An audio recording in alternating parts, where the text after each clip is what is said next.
नमस्कार साथियों, गौरव ज्ञान धारा में आप सभी का स्वागत है। आरपीएससी राजस्थान अध्ययन की जो क्लासेस चल रही है उसका सिलसिला आगे बढ़ाते हैं। प्रजामंडल बहुत तबीयत से अपन पढ़ रहे थे और प्रजामंडल की ये जो तीसरी क्लास है ये आप लोगों के लिए जब मैंने इसकी स्लाइड्स बनाई तो वो स्लाइड्स चली गई भैया 40 के करीब, 40 से पार जा चुकी है।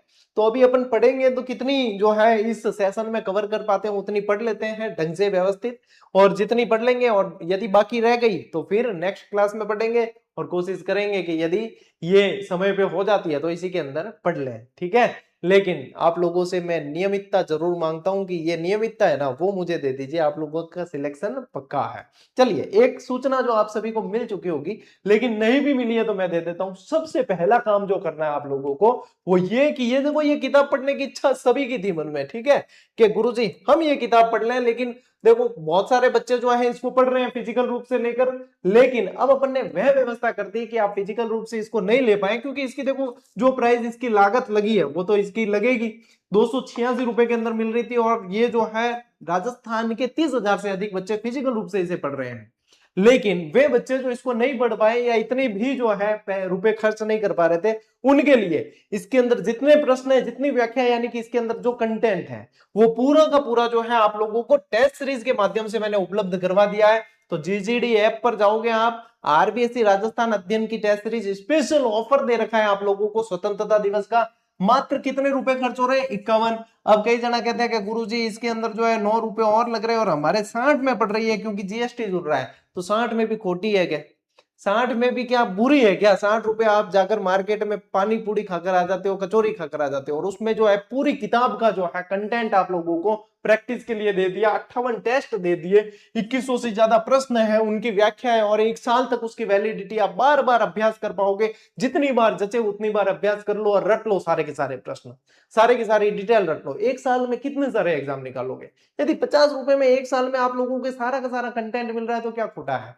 ऐसा प्रयास आज तक तो किसी ने किया नहीं है कि अपनी पुस्तक है, आप देखो मेरे ये देने से क्या होगा, पुस्तक की सेल तो दिखती बात है रुकेगी, लेकिन मैं उसकी परवाह नहीं करता। मैं परवाह ये कर रहा हूं कि सारे विद्यार्थी जो है वो इसको पढ़ना चाहते हैं वो इसको पढ़े और प्रैक्टिस करें और अपने जो है स्टडी सामग्री के अंदर शामिल करें। अब पतेरी बात आ है टावरो, जब थे क्लास देखो नहीं बी टाइम तक लारे बची एक दिन, ऑफर का एक ही दिन बचेगा, क्योंकि पहले ही सूचना मैं दे चुका हूं, 15 अगस्त को लॉन्च किया है, तो एक दिन बचेगा। अभी ये बचा हुआ समय 8 बजे से और देख लो कब तक का है, 12 बजे, फिर जो है 24 घंटे आप लोगों के पास होंगे, तब तक ज्वाइन कर लेना, तो इतने में मिलेंगे। नहीं तो फिर ये वाली जो है प्राइस नहीं रहेगी, उसके बाद में प्राइस हो जाएगी 65 प्लस जीएसटी जुड़ेगा, और फिर पड़ेगी आप लोगों को ये 76 के अंदर पड़ेगी भैया। अभी तो पड़ रही है 60 रुपए और 18 पैसे के अंदर, ठीक है, जीएसटी जोड़ के बता रहा हूँ, 60 रुपए 18 पैसे के अंदर ही पड़ेगी। तो भैया लीला लहर और पोवारे 25 यहीं पे हम थे हो चो नहीं, मैं बार बार कहूँ थान के कि भगवान उतरे खुद आर के ये लेने से तेरा सिलेक्शन होगा, तो इसकी जो आस छोड़ देना। मैं ही कहूंगा आप लोगों को कि ये लेने से सिलेक्शन होगा, ठीक है, भगवान आकर नहीं कहेंगे, इसका इंतजार मत करना, नहीं खाटे खल्ली जाओ। इसलिए अपने जो है स्टडी के अंदर इसको शामिल करो। क्लासें मैं करवा रहा हूं आप लोगों को पूरी की पूरी, और साथ साथ प्रैक्टिस करते जाओ, बस हो गया काम कंप्लीट। तो वंचित मत रह जाना, नहीं तो बाद में भी ऐसा कोई नहीं है, 24 घंटे यदि आप निकाल भी दोगे तो बाद में भी आपके शोल्ड आउट तो नहीं करेंगे। अभी 76 के अंदर ज्वाइन कर लेना, 65 होगी एमआरपी, ठीक है, जब जीएसटी जो है जुड़ता है तो फिर 76 में बढ़ती है, कोई महंगी नहीं है। बी में भी कोई महंगी नहीं है, वो भी जो है सर्वर चार्ज ही है, लेकिन जब लॉन्च करते हैं कोई चीज तो क्या है, स्पेशल ऑफर के अंदर दी जाती है। अब कहेंगे वो भी लग जाएगा गुरुजी मार्केटिंग का तरीका है या मार्केटिंग है, तो भाई हाथा जोड़ी है, जिन मार्केटिंग लागे बे मत खरीदियो, और बिंगे बाद में जब सोल्ड आउट हो जाए तो मन मैसेज पाछो मत करियो कि गुरुजी हमें तो खरीदनी थी, हम बात लाग गा किंगी, और जो है ये हम प्रैक्टिस से रह गए, क्योंकि अपने तो भैया फॉर्मेलिटी नाम की तो कोई चीज ही नहीं है, क्योंकि यदि विद्यार्थियों से लिया है तो विद्यार्थियों को वापस देंगे, ये बात पक्की और स्टूडेंट जानते हैं, ठीक है। अपार के मायो गोयो या भी तरीके की बातें करे कौन, जो है स्पष्ट कहना, न तो आदर्शवादी बातें करते हैं और नहीं बिल्कुल ऐसी बात करते हैं विद्यार्थी के ये क्या कह दिया, ठीक है, जो है वो कह देते हैं कि भैया ये बात है, ठीक है, बता दी, सूचना दे दी, अब वंचित रह जाओ तो भाई है जानो। अब चले पढ़ते हैं क्लास को, प्रजामंडल पढ़ते हैं, ठीक है, और प्रजामंडल फिर वापस देखो प्रैक्टिस अभी है ना, इसके अंदर 10वीं के कुछ चैप्टर जुड़ने बाकी है, विद्यार्थी क्या ध्यान से सुनते नहीं है, इसलिए वो बार बार पूछते हैं। अभी 9th तक के चैप्टर जुड़ गए, 10वीं के चैप्टर पे काम चल रहा है, वो 5-7 दिन में जुड़ जाएंगे। तो 10th के चैप्टर जो है वो जुड़ने बाकी है, 9th के जुड़ गए। अपर्जा मंडल पढ़ रहे हो, अपर्जा मंडल की प्रैक्टिस कर लेना, जुड़ चुके हैं, हो गया काम तमाम बस। कर्मचारी चयन बोर्ड तो यहीं से पूछ रहा है सारे प्रश्न, कुछ छोड़ ही नहीं रहे अपन बाहर, तो फिर बाहर जाएगा कहां से।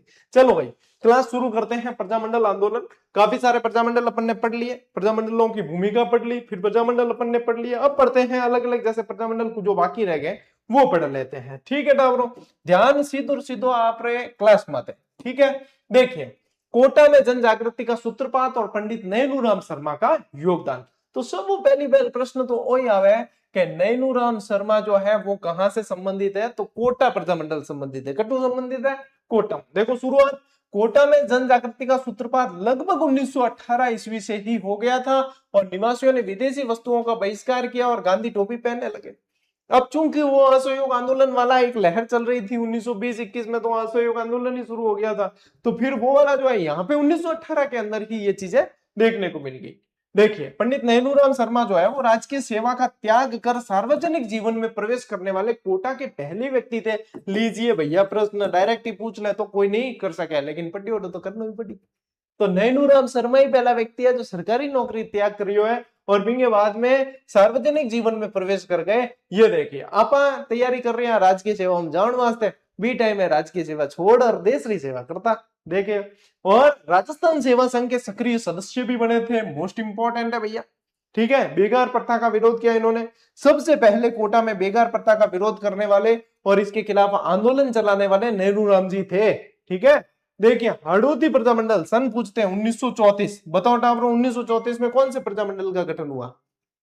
1934 में होता है जोधपुर मारवाड़ प्रजामंडल का गठन होता है। ठीक है, और यहाँ पे हाड़ौती प्रजामंडल जो है वो आप लोगों को ध्यान रखना है, पंडित नैनूराम शर्मा ने 1934 ईस्वी में हाड़ौती प्रजामंडल की स्थापना की है। अब यहाँ पे न बूंदी कह रहा हूं मैं, न कोटा कह रहा हूं मैं, यहाँ पे कह रहा हूं हाड़ौती प्रजामंडल कक्षा 9 की किताब के अंदर आपके ऐसे का ऐसे ये दे रखा है। ठीक है, अभी यहां तक ये ध्यान रखो और साथ साथ क्या करना है, कुछ नहीं करना, मनोरंजन करना है, चित्र देखना है कि यहाँ पे क्या है, विदेशी वस्तुओं का बहिष्कार है।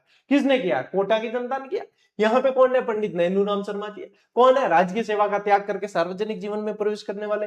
यहाँ पे क्या है? बेगार प्रथा बंद करो, या आंदोलन चलाया। देखो इन्होंने बेगार प्रथा क्या हो रही थी, बेगारी करवाते, काम करवाया, पैसा नहीं दिए, वो बेगार प्रथा है। और यहाँ पे क्या है? हाड़ौती प्रजामंडल की स्थापना 1934 के अंदर नेहरूराम जी ने किया। तो यदि ये नहीं भी पढ़ो ना आप, ये देख के आधी चीजें तो आप समझ जाते हो कि हाँ यहाँ पे ये चीज हो रही है। ले बापड़, स्क्रीनशॉट लो बापुड़ा, पता चला आगे। देखो भाई अब कोटा राज्य प्रजामंडल की स्थापना और अधिवेशन पढ़ते हैं। देखिए पंडित अभिन्न हरि का जुड़ाव, आगे चलकर पंडित अभिन्न हरि जो मांगरोल के निवासी थे, ये ध्यान रखना इंपॉर्टेंट है। ठीक है, ये भी आंदोलन से जुड़े और दोनों नेताओं ने मिलकर सरकार से उत्तरदायी शासन बनाने का आग्रह किया। यदि आपको पूछ ले कि प्रजामंडल का मुख्य उद्देश्य क्या था, तो उत्तरदायी सरकारों की स्थापना करना मुख्य उद्देश्य था। आगे बात समझ। देखो कोटा राज्य प्रजामंडल, अब देखो ये है कोटा का सन, ये 1939 के अंदर है। ये कब है? 1939। हाड़ौती वाला पूछे तो 34, यहाँ पे कोटा का पूछते हैं तो फिर 1939। अभिन्न हरि ने मांगरोल में 1939 ईस्वी में इसकी स्थापना की। ठीक है, अब देखो प्रथम जो अधिवेशन होता है उसकी अध्यक्षता नैनूराम जी करते हैं, लेकिन बहुत कम आप पढ़ोगे कि इसकी स्थापना अभिन्न हरि ने की है। लेकिन कक्षा 9 की किताब को आधार बना दिया तो खेल खत्म है सबका। ठीक है, तो यहाँ पे ध्यान रखना है, अभिन्न हरि ने 1939 में किया और प्रथम अधिवेशन जो होता है उसकी अध्यक्षता पंडित नैनूराम शर्मा जी करते हैं। और इस अधिवेशन के स्वागताध्यक्ष जो होते हैं वो सेठ मोतीलाल बनाए जाते हैं। और मोस्ट इंपोर्टेंट लाइन है भैया, क्या पढ़ा? ये पढ़ा कि अभिन्न हरि ने 1939 में स्थापना कर दी, ये पढ़ा। दूसरा पढ़ा कि जो इसके जो अध्यक्षता की है पहले अधिवेशन की, वो नैनूराम जी ने की है। तीसरी जो चीज पढ़ी है कि इस अधिवेशन के स्वागत के अध्यक्ष जो बनाए, स्वागताध्यक्ष, वो मोतीलाल जी बनाए गए हैं, सेठ मोतीलाल जी को बनाया है। ठीक है, और देखिए अधिवेशन में भागीदारी, इसके अंदर विजय सिंह पथिक ने भी भाग लिया। मोस्ट इंपोर्टेंट, आने वाले टाइम में यदि पूछ ले डायरेक्टली कि विजय सिंह पथिक भाग लियो कि नहीं लियो, जने थानो ध्यान जानो चाहिए कि हाँ गुरुजी अटे पढ़ायो कि हाँ विजय सिंह जी पथिक जो है कोटा गया हा और इनमें भाग लियो है। ठीक है, ले स्क्रीनशॉट। देखो भाई, रामतलाई अधिवेशन, मैं कह रहा हूं बहुत अच्छी खासी किताबों के अंदर भी ये जो है कम पढ़ने को मिलता है कि रामतलाई अधिवेशन 1940 जो है अपने को प्रजामंडलों के अंदर पढ़ना है। ठीक है। और नैनूराम शर्मा की हत्या, देखिए रामतलाई, ये क्या है, रामतलाई अधिवेशन, कोटा के रामतलाई क्षेत्र में कोटा प्रजामंडल का अधिवेशन आयोजित हुआ, जिसकी अध्यक्षता पंडित अभिन नरी ने की। मोस्ट इंपॉर्टेंट कर देना, और थागे साथ जी को टाबर पढ़े और यूं जीजीडी नहीं पढ़ रही है बाणत है पूछर देख जियो कि रामतलाई अधिवेशन का वहां डायरेक्ट पूछना प्रश्न, तो वो कहेंगे कि ऐसे प्रश्न कहां से लाते हैं रे भाई, ऐसे प्रश्न आते ही नहीं है, ऐसे कहेंगे। तो कहना कि ऐसे ही आते हैं अब तो पेपर का पैटर्न ही ये है, आपको इस लेवल पे जाके पढ़ना पड़ेगा। बस गए हो कि मार गौरव सर पढ़ाई हुआ है यार, देख ले रामतलाई अधिवेशन में खाली पढ़े हो नहीं, बैनर भी बता दियो कि रामतलाई अधिवेशन में बैनर लागू, और बैठक में कौन कौन है माथा भी गिना दिया, यहाँ जार बता दियो, थाने तो पूरा याद है रामतलाई अधिवेशन। ठीक है। अध्यक्षता किसने की, पंडित अभिनरी ने की है। देखिए इसके बाद अज्ञात लोगों ने पंडित नैनूराम शर्मा की हत्या कर दी, जिससे प्रजामंडल की गतिविधियों को गहरा धक्का लगा, और हत्या के बाद प्रजामंडल का पूरा भार अभिनरी पे आ जाता है। पूछ सकते हैं कि जो नैनूराम शर्मा की हत्या कौन से अधिवेशन के बाद हुई, तो कोटा प्रजामंडल के अंदर ही रामतलाई अधिवेशन हो रहा था जो कोटा के अंदर 1940 में, उसके बाद जो है नैनूराम जी की हत्या कर दी। पूरा का पूरा भार जो आ जाता है, कार्यभार, वो किस पे आ जाता है, अभिनरी पे आ जाता है। इतनी बात तो, इतनी चीज तो थानी याद हो जाए। ठीक है, ले उठा स्क्रीनशॉट लो एक बार।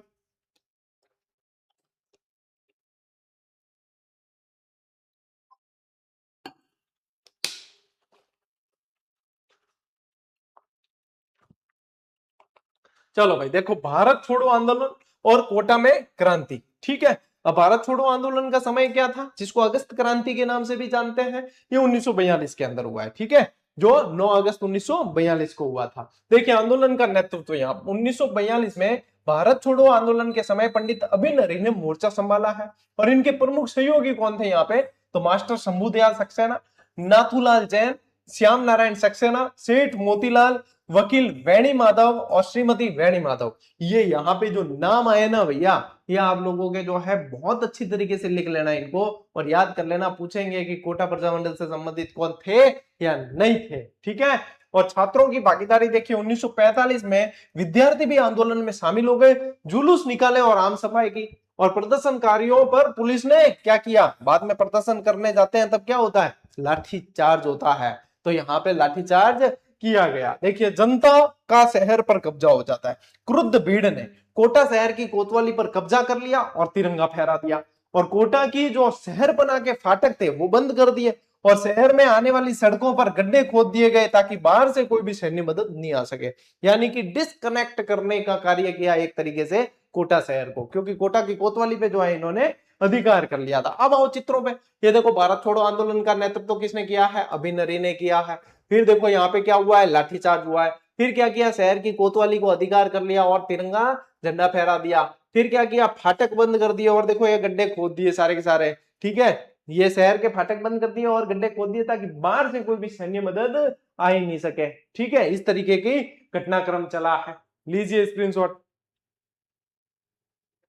चलो टालो, देखो दमन का प्रयास और ऐतिहासिक समझौता, 16 अगस्त 1945 की बात है। ठीक है, कोटा के दीवान सर हरिलाल घोसलिया और आईजी पुलिस संत सिंह आंदोलन को कुचलना चाहते थे।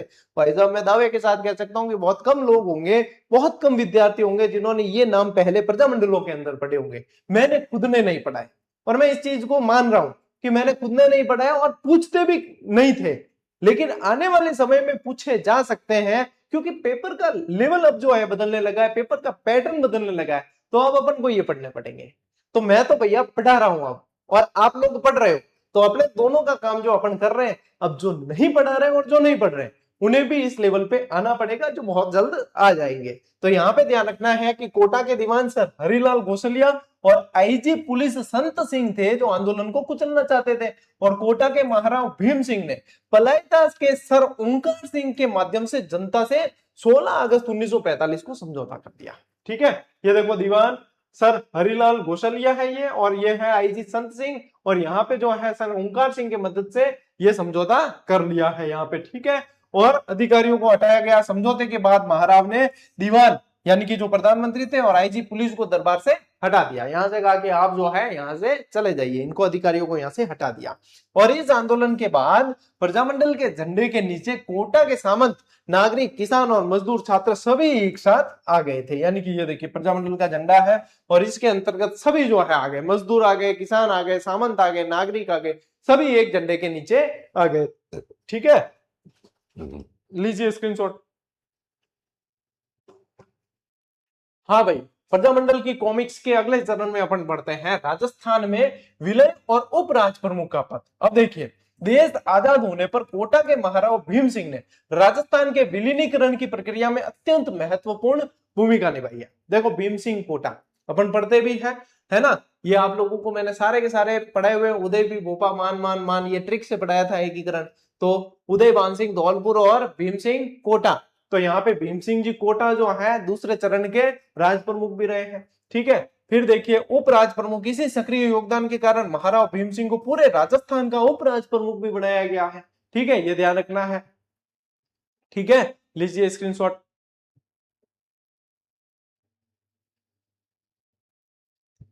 देखो भाई, अब बूंदी में राजनीतिक जागृति की शुरुआत और किसान आंदोलन, क्योंकि कोटा के पास ही बूंदी पड़ता है तो प्रभाव तो पड़ेगा। बूंदी में तो प्रजामंडल की स्थापना वैसे 1931 में ही हो चुकी थी, है ना, जयपुर के साथ ही।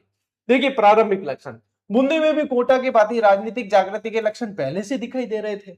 विजय सिंह पति को रामनारायण चौधरी ने कर वृद्धि और बेगार प्रथा के विरुद्ध आंदोलन प्रारंभ कर दिया था। बूंदी में तो देखो किसान आंदोलन भी बहुत सक्रिय रूप से चला है, जो अपन ने पढ़ा भी है, डाबी किसान आंदोलन वगैरह अपन पढ़ के आए हैं। फिर नमाना गांव का दमन चक्र, ये मोस्ट इंपोर्टेंट है। ठीक है, पुलिस ने आंदोलनकारी किसानों पर अपना दमन चक्र चालू किया और नवाना गांव में बहुत अत्याचार किए, जिससे यहाँ पे और अधिक आंदोलन के अंदर तेजी आ जाती है। ठीक है, और शासक का रुख देखिए, बूंदी के महाराव ईश्वरी सिंह ने इस आंदोलन को दबाने का भरसक प्रयास किया। उस समय यहाँ के महाराव कौन थे? ईश्वरी सिंह थे। ये कोटा बूंदी के शासक महाराव कहलाते हैं, ध्यान रखना। जैसे कि अपने मेवाड़ की साइड जाओगे तो महाराजा कहलाएंगे, अपने चले जाओ जैसलमेर साइड चले जाओ महारावल कहलाएंगे, बांसवाड़ा के भी महारावल कहलाते हैं। ठीक है, डूंगरपुर बांसवाड़ा के यहाँ के महाराव कहलाते हैं। तो ये ध्यान रखना है अपने को। ले स्क्रीनशॉट। देखो टालो, अब बूंदी प्रजामंडल की स्थापना और प्रशासनिक सुधारों की मांग है। स्थापना वर्ष 1931, मैं था कि 1931 में पहले ही होगी। और ये जो स्थापना है वो कांतिलाल की अध्यक्षता में हुई है। पूरा नाम है कांतिलाल चौथाणी। पूरा नाम क्या हो? कांतिलाल चौथाणी, ये ध्यान रखना। पूरा नाम क्या था भैया? कांतिलाल चौथाणी था। ठीक है, और देखिए समाचार पत्र पर पाबंदी लगी 1936 में। वर्ष 1936 में राजस्थान समाचार पत्र पर प्रकाशन पे पाबंदी लगा दी और कांतिलाल और नित्यानंद इस पाबंदी की परवाह नहीं करते हुए राज्य में प्रशासकीय सुधारों की मांग जारी रखते हैं। ठीक है, ये देखो अब आओ चित्रों पे। 1931 के अंदर स्थापना कर दी बूंदी प्रजामंडल की स्थापना कांतिलाल जी चौथाणी के नेतृत्व में। राजस्थान समाचार पत्र पर पाबंदी लगा दी है, देखो बैन कर दिया। ठीक है, 1936 के अंदर पाबंदी लगाई, लेकिन वही नित्यानंद जी और अपने कांतिलाल जी जो है प्रशासनिक सुधारों की मांगों को जारी रखते हैं। तो आपने दिमाग में बात बैठ जानी चाहिए, क्योंकि ये जो है ना इस भेजे के अंदर बात आ गई तो समझो कि अपने पार पड़ गई। ठीक है, लियो स्क्रीनशॉट। देखो ऋषिदत्त मेहता का निष्कासन और ब्रज सुंदर शर्मा का सहयोग, राज्य से निष्कासन 1937 की बात है। प्रजामंडल के अध्यक्ष ऋषिदत्त मेहता को 3 वर्ष के लिए बूंदी राज्य से निष्कासित कर दिया गया। ठीक है, प्रजामंडल के अध्यक्ष थे ऋषिदत्त मेहता, इनको 3 वर्ष के लिए बाहर कर दिया। फिर इनकी वापसी होती है 1941 में। जब ऋषिदत्त मेहता वापस बूंदी आए तो उन्होंने फिर से आंदोलन यहाँ पे प्रारंभ कर दिया। देखो वहां से निष्कासित किया, वापस आए, वापस आंदोलन प्रारंभ कर दिया। 1942 में इन्होंने ब्रज सुंदर शर्मा को साथ लेकर एक नया आंदोलन शुरू किया। मोस्ट इंपॉर्टेंट है। ठीक है, स्क्रीनशॉट फटाफट लेना, मैं जैसे ही साइड में हटता हूं तब। ठीक है, अब देखिए यहाँ पे संविधान निर्मात्री सभा होती है। समय की मांग के अनुसार महाराव ईश्वरी सिंह के विचारों में भी परिवर्तन आया और उन्होंने राज्य में एक संविधान निर्मात्री सभा की नियुक्ति कर दी। संविधान निर्मात्री सभा यानी कि जो संविधान का निर्माण करने में अपनी भूमिका निभाएगी। ठीक है, यानी कि जनता के अधिकारों के लिए नियम बनेंगे अब। ठीक, और भारत के आजाद होने पर बूंदी रियासत का विलय भी वृहद राजस्थान में हो गया था। ठीक है, तो ये जो है यहाँ पे ये घटनाक्रम चलता है बूंदी से संबंधित, जो आपको ध्यान रखना है। ठीक, लीजिए स्क्रीनशॉट।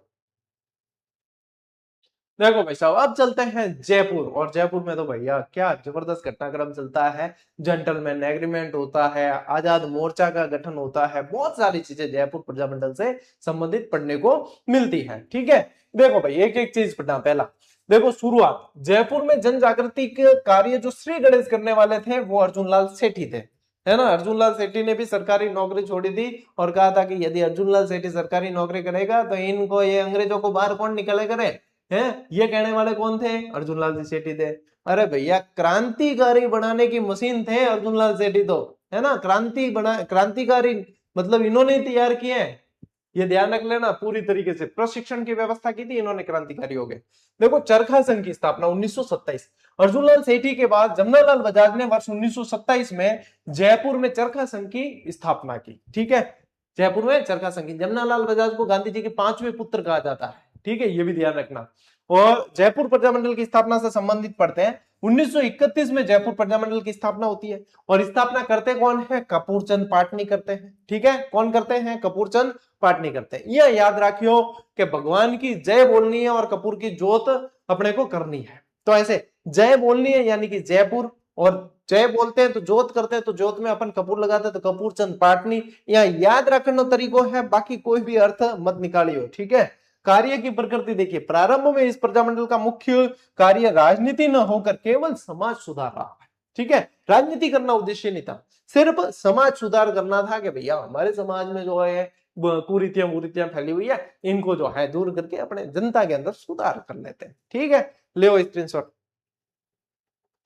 चलो भाई, राजशाही दमन और प्रमुख नेताओं की गिरफ्तारी। अब देखिए, आंदोलन के आगे बढ़ने पर रियासती सरकार ने कड़ा रुख अपनाया। देखो, मैं यहाँ पे पढ़ा रहा हूँ, आपका ध्यान वहां पे रहना चाहिए, तब होगा मजा। मैं यहाँ पढ़ा रहा हूँ, वही चीज यहाँ पे देखते रहना आप, आपके दिमाग में सीधी बात जो है सेट हो जाएगी। ठीक है, अब देखो, आंदोलन आगे बढ़ाने पर रियासती सरकार ने कड़ा रुख अपनाया और प्रजामंडल के प्रमुख नेताओं को गिरफ्तार कर लिया, जिनके नाम क्या थे? पंडित हीरालाल शास्त्री, चिरंजी लाल, ठीक है, कपूरचंद पाटनी और दौलतमंद भंडारी। देखो आ गए सारे, चिरंजी लाल अग्रवाल, कपूरचंद पाटनी, दौलतमंद भंडारी। ठीक है, क्या किया? देखो, पुलिस वाले पकड़ के ले जा रहे, गिरफ्तार कर लिया। ठीक है, चलिए, इन गिरफ्तारियों के विरोध में पूरे जयपुर शहर में सरकार के दमन चक्र की तीव्र भत्सना हुई, यानी कि कड़ी निंदा की गई। ये देखो आगे यहाँ पे निंदा की, दमन बंद करो, गिरफ्तारियां बंद करो, प्रजामंडल नेता रिहा करो। इस तरीके से सभी जगह जो है आंदोलन चल पड़ा था। ठीक है, ये ध्यान रखना, ले स्क्रीनशॉट।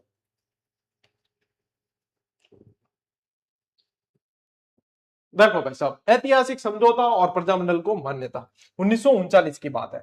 जनता के तीव्र विरोध को देखते हुए आखिरकार सरकार प्रजामंडल के नेताओं से बातचीत करने के लिए तैयार हो जाती है, और अगस्त 1939 में दोनों पक्षों के बीच एक ऐतिहासिक समझौता होता है। ठीक है, अगस्त 1939 में इस समझौते के फलस्वरूप जयपुर प्रजामंडल को सरकार द्वारा वैध मान्यता मिल गई, और प्रजामंडल के प्रमुख नेता सेठ जमनालाल बजाज और अन्य सभी आंदोलनकारी कार्यकर्ताओं को जेल से रिहा करना पड़ा। हालांकि इससे पहले जो है पुनर्गठन जयपुर प्रजामंडल का हो चुका था। 1936-37 की बात है। कब? 1936-37 में जयपुर प्रजामंडल का पुनर्गठन किया जा चुका था, लेकिन वैधता उसको जो है नहीं मिली थी। वैधता मिलती है इस समझौते के बाद, जो 1939 में मिलती है। ठीक है, ये देख लो, ये घटनाक्रम पूरा का पूरा। ये आ गए भाई साहब, जेल से रिहा होके बाहर आ गए। जय हिंद, इंकलाब जिंदाबाद। ले स्क्रीनशॉट। देखो भाई साहब, हीरालाल शास्त्री का कार्यकाल और प्रजामंडल का विभाजन। अब देखो, 1940 पंडित हीरालाल शास्त्री प्रजामंडल के अध्यक्ष निर्वाचित होते हैं, और उन्होंने पूरे राज्य में इसकी शाखाएं खोल दी। क्या किया?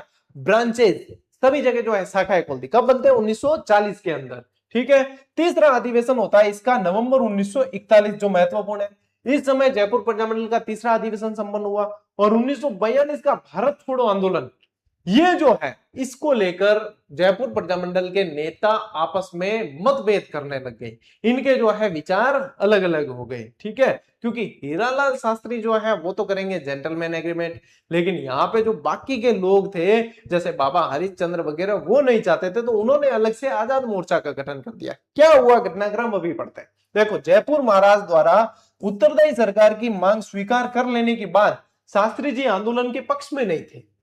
हीरालाल शास्त्री जो थे वो आंदोलन के पक्ष में नहीं थे, क्योंकि जयपुर महाराज ने मांग स्वीकार कर ली।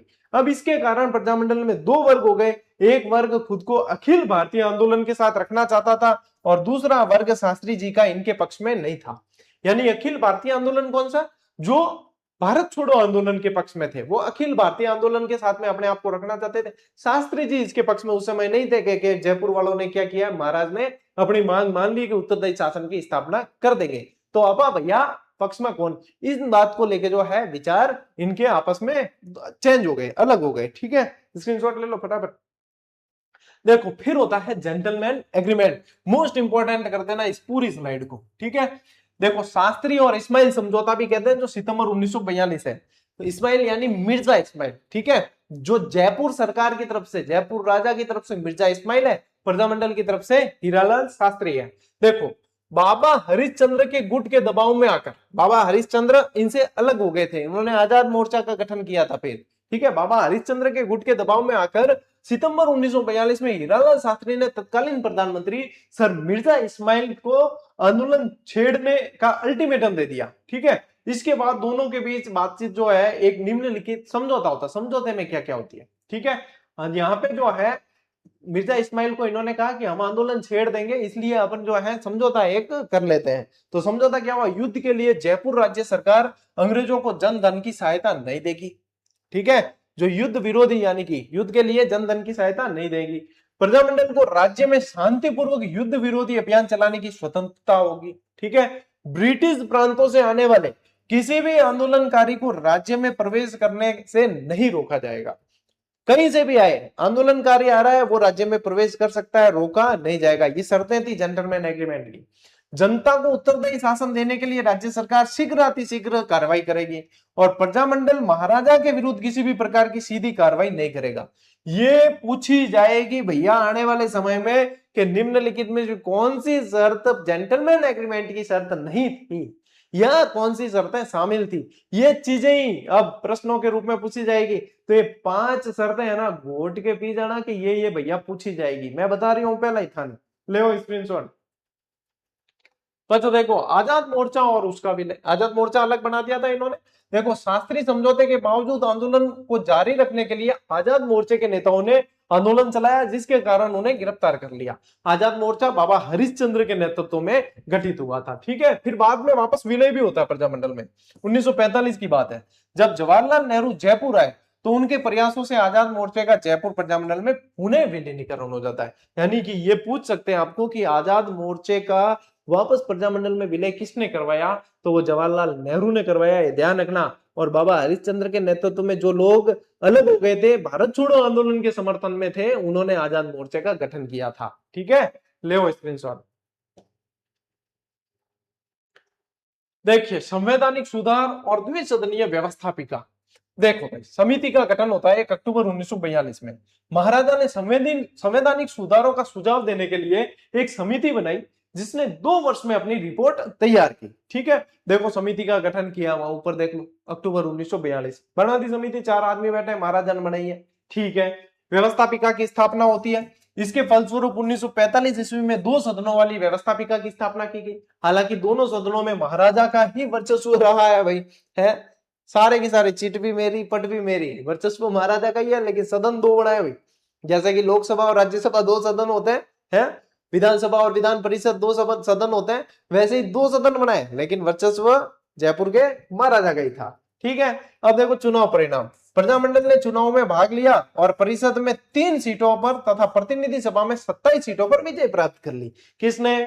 प्रजामंडल ने। अरे बहुत डीप सवाल है, अगर पूछ लियो नहीं तो अच्छा नहीं कर सकेगा, क्योंकि थे पढ़ भी लो ना 9th किताब न मेरी, तो भी थान ए चीजा डायरेक्ट याद नहीं हुआ, थान याद हो रही है चीजा, क्योंकि थान प्रस्तुति में इस तरीके करी है कि याद नहीं हुआ तो क्या हुआ। बिल्कुल ही आसान लगता है अब तो कि गुरुजी ये है क्या, उसमें समझ में नहीं आता था। मेरे पास आते हैं सैकड़ों कमेंट आते हैं डेली के। ठीक है, ये देख लो कि ये बनाए यहाँ पे। ठीक है, ऊपरली सदन निचला सदन इस तरीके से हो गई, तो दोनों में महाराजा का वर्चस्व है। अब परिषद में 3 सीटों पे जीत गई, प्रतिनिधि सभा के अंदर जो है 27 सीटों पे विजय प्राप्त की। परिषद यानी कि उच्च सदन हो गया, प्रतिनिधि सभा यानी निम्न सदन हो गया। तो इस तरीके से ये सीटें जीती है। हम तो याद हो जाए 27 और 30 सीटें मत जो है प्रजामंडल विजय प्राप्त करी है। लो स्क्रीनशॉट। देखो भारतीय संघ में विलय की घोषणा और उत्तरदायी सरकार। नरेंद्र मंडल की सभा 24 जुलाई 1947 को होती है। जयपुर नरेश ने घोषणा की कि वे भारतीय संघ में सम्मिलित होंगे। ठीक है, और शुरुआत में मंत्रिमंडल में प्रजामंडल का केवल एक सदस्य लिया गया। बाद में जनता के भारी दबाव के कारण मंत्रिमंडल का विस्तार किया। पहले एक ही सदस्य लिया था, फिर विस्तार किया। देखो पंडित हीरालाल शास्त्री को तो मुख्यमंत्री बनाया, ठीक है, और देवी शंकर तिवारी, दौलतमल भंडारी और टीकाराम पालीवाल को मंत्री बनाया। और भाई साहब ये रहा मोस्ट इंपोर्टेंट सवाल आप लोगों के, मंत्रिमंडल में कौन कौन शामिल थे। अरे वो चित्र ही याद करने वाला तो याद हो क्या मुख्यमंत्री हीरालाल शास्त्री, बाकी सारा मंत्री बनाया देवी शंकर तिवारी जी है, दौलतमल जी भंडारी है, टीकाराम जी पालीवाल है। यहाँ याद वह चीजा सीधी की सीधी डायरेक्ट ही याद हो जाए यहाँ की यहाँ, ठीक है। तो यह चीजा ध्यान रखनी थाने, ठीक है। ले स्क्रीनशॉट। देखो भाई साहब, राजस्थान संघ में विलीनीकरण। अब विलय 30 मार्च 1949 को जयपुर का राजस्थान संघ में विलीनीकरण हो गया और पूर्ण उत्तरदायी सरकार की स्थापना कर दी गई, ठीक है। वहां भी देख लो, ये चित्र में समझ आ जाएगा। प्रमुख प्रशासनिक पद, राज प्रमुख जो है जयपुर के महाराजा मान सिंह को राज प्रमुख बनाया है, ये एकीकरण में भी पढ़ेंगे अपन। और उदयपुर के जो महाराणा थे उनको महाराज प्रमुख बनाया, और उपराज प्रमुख किसको बनाया, कोटा के भीम सिंह जी को बनाया। जो सारी की सारी चीजें अपन एकीकरण के अंदर भी पढ़ते हैं। ये रहे राज प्रमुख मान सिंह जी, ये रहे महाराज प्रमुख अपने मेवाड़ के, और ये रहे आपके उपराज प्रमुख कोटा के भीम सिंह। महाराज प्रमुख कौन थे, भोपाल सिंह थे, ठीक है ना। चलिए स्क्रीनशॉट लो।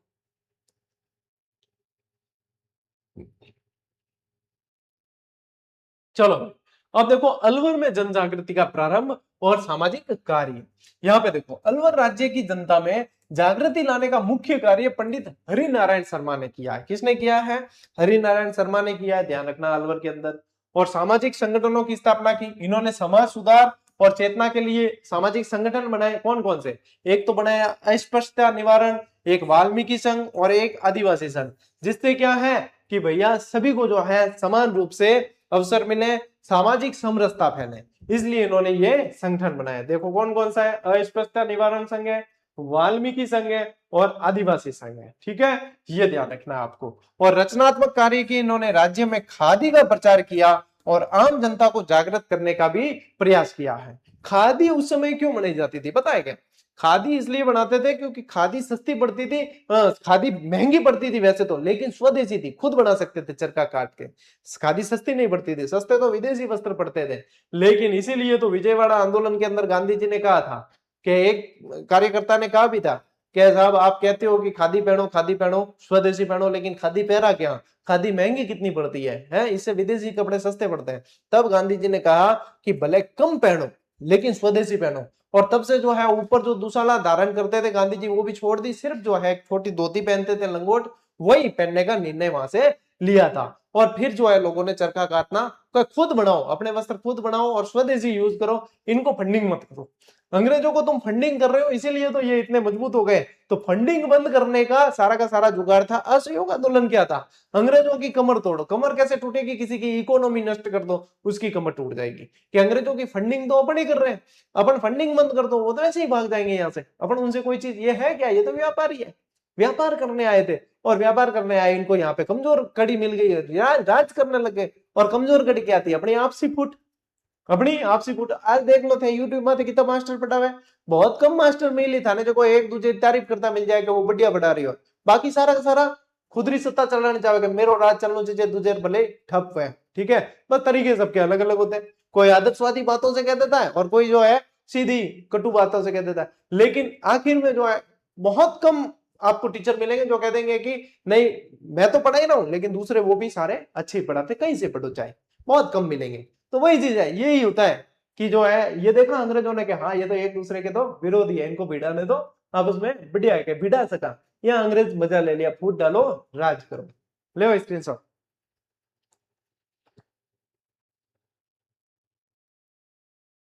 देखो राजा जय सिंह को गद्दी से हटाना और जनता का विरोध 1933। देखिए ब्रिटिश सरकार की कार्रवाई मार्च 1933, ब्रिटिश सरकार ने अलवर के महाराजा जय सिंह को गद्दी से उतार दिया और नए राजा का राज्याभिषेक किया। और जय सिंह के स्थान पर अंग्रेजों ने मनोनीत एक जागीरदार के पुत्र तेज सिंह को गद्दी पर बैठा दिया। मोस्ट इंपोर्टेंट है भैया, जब ये प्रश्न बनते हैं ना कूट वाले, बड़े बड़े ऑप्शन वाले, तब ये चीजें पूछी जाती है।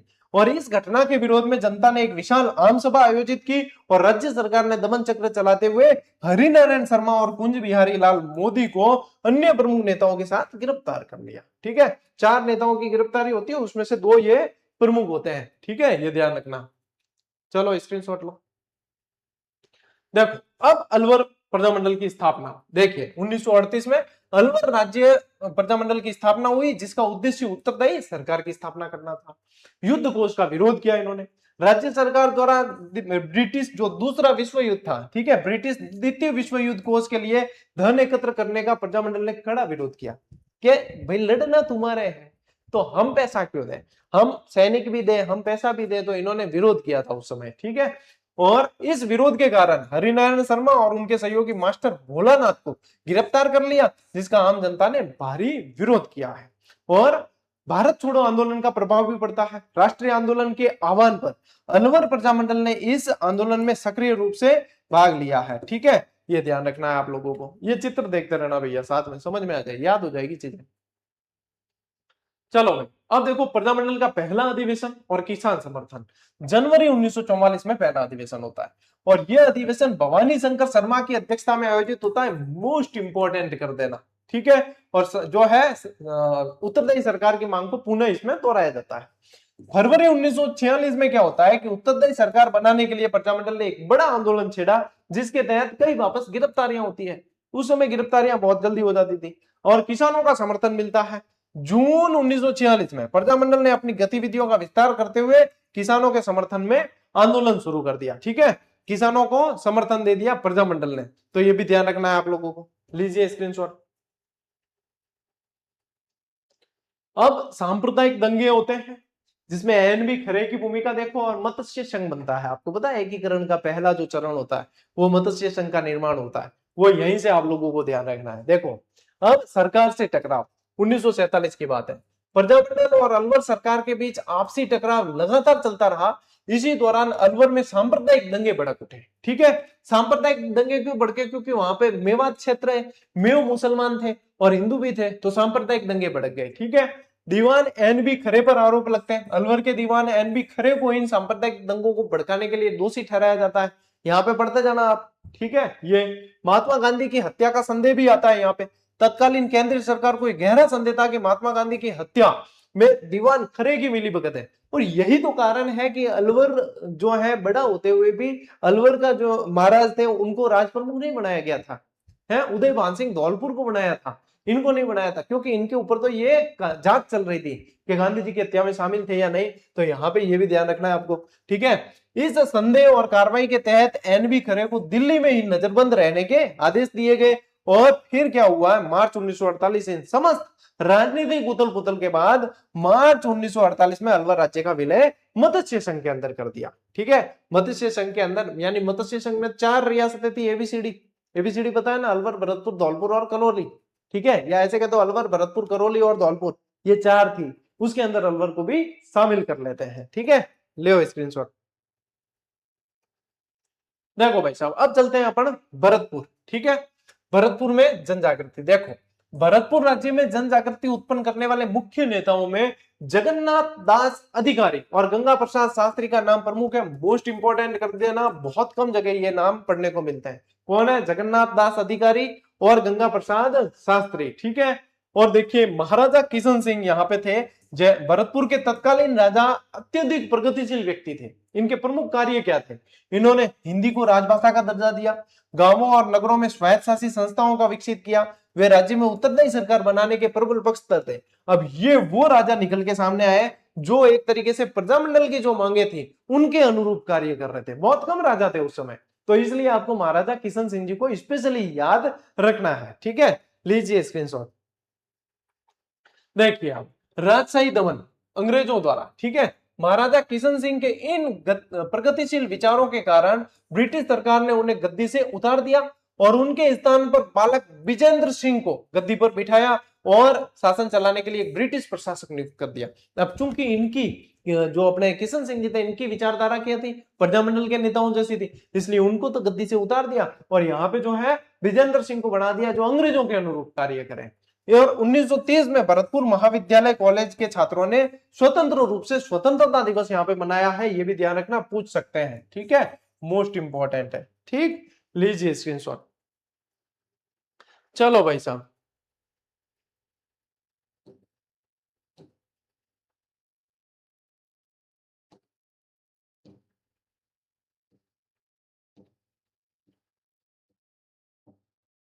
अब भी बहुत सारी स्लाइड बाकी है। ओहो।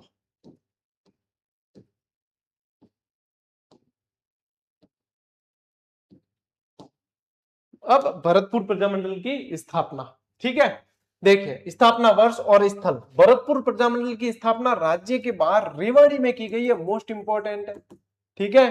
कहां पे की है? रेवाड़ी में। जैसे जैसलमेर वाली जोधपुर में हुई थी, है ना, बीकानेर वाली कलकत्ता में हुई थी, वैसे की वैसे भरतपुर वाली कहां होती है? रेवाड़ी के अंदर होती है। अध्यक्ष कौन होते हैं? गोपीलाल यादव। और कोषाध्यक्ष होते हैं मास्टर आदित्येंद्र, ठीक है। ये मोस्ट इंपॉर्टेंट कर देना कोषाध्यक्ष, क्योंकि 9th की किताब में दे रखा है, बाकी जो अभी तक पूछा नहीं है लेकिन पूछेंगे आने वाले समय में, कोषाध्यक्ष कौन है। देखिए गैर कानूनी घोषित करते हैं, भरतपुर की राज्य सरकार ने इस प्रजामंडल को गैर कानूनी संस्था घोषित कर दिया। और सरकार की इस कार्रवाई के विरोध में प्रजामंडल ने 21 अप्रैल 1938 को सरकार के विरुद्ध सत्याग्रह आरंभ कर दिया है, ठीक है। यहाँ पे इन्होंने फिर सत्याग्रह आरंभ किया है। लीजिए स्क्रीनशॉट। देखो भाई, अब प्रजामंडल को मान्यता और प्रथम सम्मेलन कब होता है? देखो 23 दिसंबर 1940, लंबे संघर्ष के बाद सरकार ने प्रजा परिषद को मान्यता दे दी और जेल में बंद सभी नेताओं को रिहा कर दिया। जब मान्यता मिलती है तो फिर जेल में जो इनके नेता होते हैं उनको छोड़ देते हैं। पहला सम्मेलन होता है 30 दिसंबर 1940 को। प्रजा परिषद का पहला सम्मेलन जयनारायण व्यास की अध्यक्षता में जो होता है आयोजित किया जाता है और प्रमुखता से उत्तरदायी शासन की मांग की जाती है यहाँ पे, ठीक है। ये ध्यान रखना है आप लोगों को।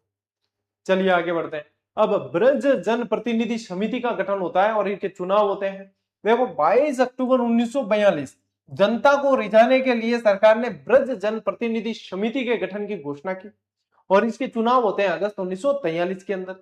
इस समिति के गठन के लिए अगस्त 1943 में चुनाव करवाए। इसमें कुल 50 सदस्य थे, जिनमें 37 सदस्य तो निर्वाचित होते हैं, ठीक है। देखो कुल 50 सदस्य, 37 निर्वाचित है, अन्य सदस्य 13 है, ठीक है। और प्रजा परिषद ने इस चुनाव में बेहतरीन प्रदर्शन करते हुए 27 पदों पे जो है विजय प्राप्त कर ली।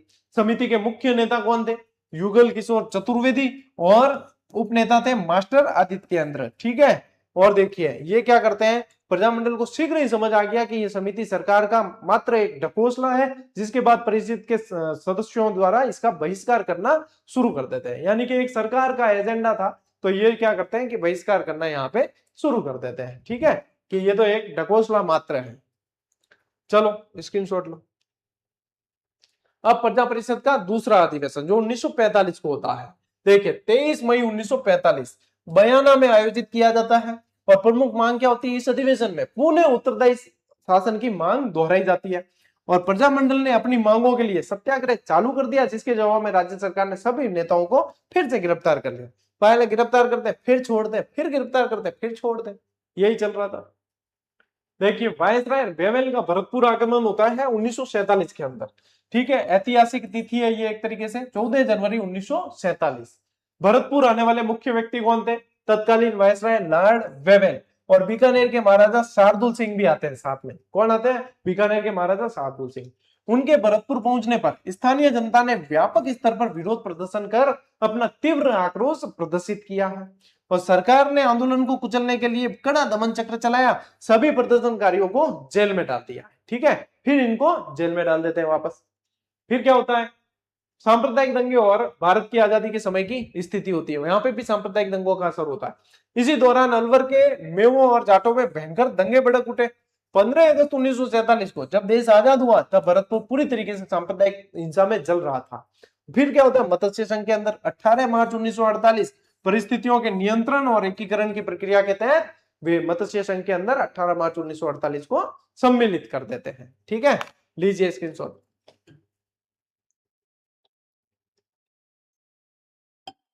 देखो भाई, अब चलते हैं अपन धौलपुर, ठीक है। धौलपुर के अंदर जन चेतना आरंभ होती है 1918 में। स्वामी श्रद्धानंद ने धौलपुर में जन चेतना का कार्य प्रारंभ किया। प्रजामंडल की स्थापना होती है 1936 के अंदर। पंडित कृष्णदत्त पालीवाल ने धौलपुर प्रजामंडल की स्थापना की। किसने की? कृष्णदत्त पालीवाल ने की है। और 1938 ईस्वी और 1940 में उत्तरदायी शासन की मांग प्रस्तुत की गई, ठीक है। उत्तरदायी शासन की मांग है। और तसीमो, ये है तसीमो, तसीमो करना, तसीमो गांव, ठीक है। तासीम लिखा है यहाँ पे आपके 9th की किताब में, तसीमो करना है इसको, तसीमो गांव। 12 नवंबर 1946 को इस दिन तसीमो गांव में प्रजामंडल का अधिवेशन बुलाया, परंतु सरकार ने किराए के गुंडों के माध्यम से दंगे फसाद करवा दिए वहां। ठीक है, यहाँ पे गुंडे भेज के दंगे फसाद करवा दिए। और तसीमो हत्याकांड के रूप में भी पढ़ते हैं इसको अपन। सरदार पटेल का तक्षप होता है 17 फरवरी 1948 को। सरदार वल्लभ भाई पटेल ने धौलपुर के महाराजा को दिल्ली बुलाकर प्रशासनिक जो है शासन अधिकार थे इनको त्यागने को मजबूर कर दिया। किसने? सरदार वल्लभ भाई पटेल ने। बाद में धौलपुर रियासत को भी मत्स्य संघ के अंदर विलीन कर देते हैं। ठीक है, ये पूरा घटनाक्रम चलता है यहाँ पे। ये चित्रों के माध्यम से जरूर देखना, सीधे समझ जाओगे आप। देखो भाई साहब, अब आती है करौली की बारी। ठीक है, पूरे मत्स्य संघ वाले सारे पढ़ रहे हैं अपन अभी। स्थापना होती है 1938। ठीक है, कौन कौन है प्रमुख नेता? त्रिलोक चंद माथुर, चिरंजी लाल शर्मा और मान सिंह। ये वाला प्रश्न बना था अभी हाल ही में। ठीक है, करौली के अंदर मान सिंह जी वाला प्रश्न बन चुका है। देखो, करौली के पड़ोसी राज्य के कार्यकर्ताओं का एक सम्मेलन बुलाया गया और जिसमें करौली में उत्तरदायी शासन की मांग की गई। ठीक है, और संवैधानिक सुधार समिति बनती है। यहाँ महाराजा ने संवैधानिक सुधारों के विषय में सुझाव देने के लिए 11 सदस्यों की एक समिति नियुक्त की।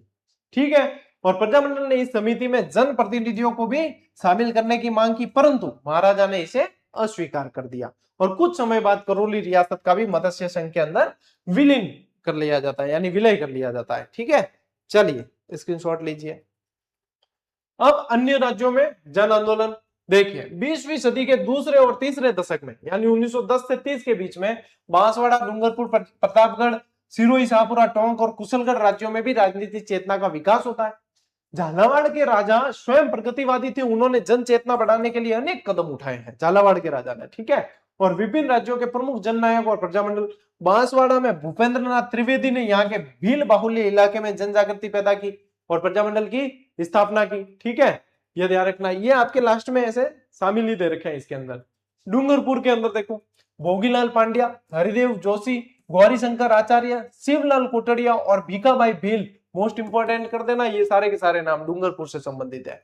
भोगीलाल पांड्या ने भीलों, चमारों और अन्य पिछड़ी जातियों में शिक्षा द्वारा जन जागृति लाने का प्रयास किया। सेवा संघ के माध्यम से सामाजिक कुरीतियों और अंधविश्वासों को दूर किया और इन प्रयासों के फलस्वरूप 1945 ईस्वी में डूंगरपुर प्रजामंडल की स्थापना की जाती है। ठीक है, भोगीलाल पांड्या यहां से संबंधित है, ध्यान रखना। प्रतापगढ़ के अंदर जन चेतना लाने का अथक प्रयास अमृतलाल पायक ने किया और चुन्नीलाल प्रभाकर ने किया और दोनों ही पूछे जाते हैं। सिरोही में जन चेतना लाने का, प्रजामंडल की स्थापना का मुख्य श्रेय गोकुलभाई भट्ट को जाता है। गोकुलभाई भट्ट जिन्हें राजस्थान के गांधी कहा जाता है। और वृहद राजस्थान में फिर इनका विलय हो जाता है, जिसमें डूंगरपुर, बांसवाड़ा, प्रतापगढ़, सिरोही, शाहपुरा, टोंक, कुशलगढ़, ये सारे के सारे जो है अपने राजस्थान संघ पड़ते हैं। जो दूसरा चरण, उसके अंदर इसमें विलय कर दिया जाता है। ठीक है, जिसमें सिरोही तो लास्ट में मिलेगा, लेकिन ये आपको ध्यान रखना है कि भाई राजस्थान के अंदर मिल जाते हैं। फिर देखिए, प्रजामंडलों का मूल्यांकन। अब जन जागृति में योगदान, प्रजामंडलों का जन जागृति में योगदान रहता है। राजस्थान में प्रजामंडलों या लोक परिषदों का जनता में राजनीतिक और सामाजिक समस्याओं की चेतना में मुख्य जो है चेतना उत्पन्न करने के अंदर महत्वपूर्ण योगदान रहा है। अब देखो, इसके अंदर जो है आप लोगों को सिर्फ ये मूल्यांकन के अंदर तो पढ़नी चीजें जो मेन जो अपन पढ़ चुके, जो अपन ने पढ़ ली है, यानी कि जैसे कि शुरुआती दौर के संघर्ष रहे हैं, फिर प्रजामंडलों को गैर कानूनी कई जगह घोषित किया, फिर मान्यता मिली है, इनको जेल में डाला है, फिर छोड़ा है। ऐसे कैसे नरेंद्र मंडल जो है, देखो राजाओं और नवाबों का केंद्रीय स्तर पर बनाए गए नरेंद्र मंडल के सुझावों के आधार पर ही बाद में राजाओं ने अपने राज्यों के प्रजामंडलों और लोक परिषदों की स्थान जो है इनको स्थापना होने दी थी और मान्यता दी थी इनको। ठीक है, स्क्रीनशॉट लो।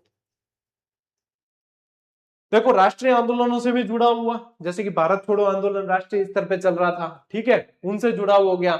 और एकीकरण और राजतंत्र का जो है, एकीकरण होता है और राजतंत्र का अंत होता है एक तरीके से, क्योंकि भारत संघ के अंदर सभी मिल जाते हैं तो लोकतंत्र का युग आ जाता है। ठीक है, राजतंत्र वाली जो निरंकुशता होती है वो वाले दिन चले जाते हैं। सरदार पटेल के काफी सारे प्रयास रहे, इसीलिए इन्हें लौह पुरुष कहा जाता है और सभी राजाओं को जो है भारत संघ में मिलने के लिए राजी कर देते हैं। सामाजिक सुधार बहुत सारे देखने को मिलते हैं, अनेक जगह अपन ने पढ़े, सब जगह सामाजिक सुधार की जो है ये भावना देखने को मिलती है। निष्कर्ष क्या है? राजस्थान में आए इस महान सामाजिक और राजनीतिक परिवर्तन को लाने का मुख्य श्रेय जो है प्रजामंडलों को ही जाता है। ठीक है, लीजिए स्क्रीनशॉट ले लीजिए, इसमें कोई ज्यादा समझने लायक कुछ भी नहीं है। और इसी के साथ मैंने कहा था आप लोगों को कि यह है तकरीबन 40 स्लाइड, और 40 स्लाइड को भी अपन ने सही समय पे 50 मिनट के अंदर पढ़ लिया है, यानी कि समझते हुए पढ़ा है। ठीक है, तो यानी प्रजामंडल वाला चैप्टर अब आप लोगों के पूरा हो चुका है। प्रजामंडल आपके पूरा अब समाप्त हो चुका है। अब प्रजामंडल के बाद क्या है? एकीकरण है। प्रजामंडल के बाद क्या है? एकीकरण। तो कल की क्लास में अपन क्या पढ़ेंगे? एकीकरण। और फिर से वापस आपको बता दिया, ये जो किताब पीछे दिख रही, देखो ऑफलाइन तो किताब तो बुक स्टॉल पे उपलब्ध ही है, और आप ggdhub.com पे जाओगे तो वहां से किताब तो ऑर्डर कर ही सकते हो। इसकी प्राइस तो वही है, 286 ही रहेगी। किताब वाला कोई पुस्तक विक्रेता कम में देता है, 250 में दे दे, 200 पे 60 में दे दे, तो आपका फायदा है, लेकिन 286 से ज्यादा नहीं देने। अब कोई के जाओ सर हम किताब नहीं ले सकते, इसकी प्राइस हमारे लिए फिर भी ज्यादा है, तो सिर्फ 50 रुपए आपको खर्च करने हैं, और जीजीडी ऐप पे पूरी किताब की टेस्ट सीरीज के रूप में आपको उपलब्ध करवा दी है। तो वो ज्वाइन करके आप सेम ये किताब का लाभ उसमें आप ले सकते हैं, लेकिन वो टेस्ट सीरीज है, टेस्ट सीरीज के फॉर्मेट में मिलेगी। हाँ, जब व्यू सॉल्यूशन में जाके जाओ तो व्याख्या वगैरह जो भी इसके अंदर है, किताब के अंदर व्याख्या वगैरह जैसे दे रखी है, जितने प्रश्न है, जितनी व्याख्या है, सब कुछ उसके अंदर दे दिया है। तो ये एक सुविधा है आप लोगों के लिए, क्या भाई किताब इतनी डिमांडिंग है गुरुजी हम पढ़ नहीं पा रहे इसको, तो सबके लिए सुविधा कर दी कि आप पढ़ सकते हो, आपके लिए ये प्रयास कर दिया है। तो ज्वाइन कर लियो, चूक जी मत। ठीक है, अब हम मिला टावरो अब अगली क्लास में, अगले सेशन में। तब तक के लिए राम राम, जय हिंद।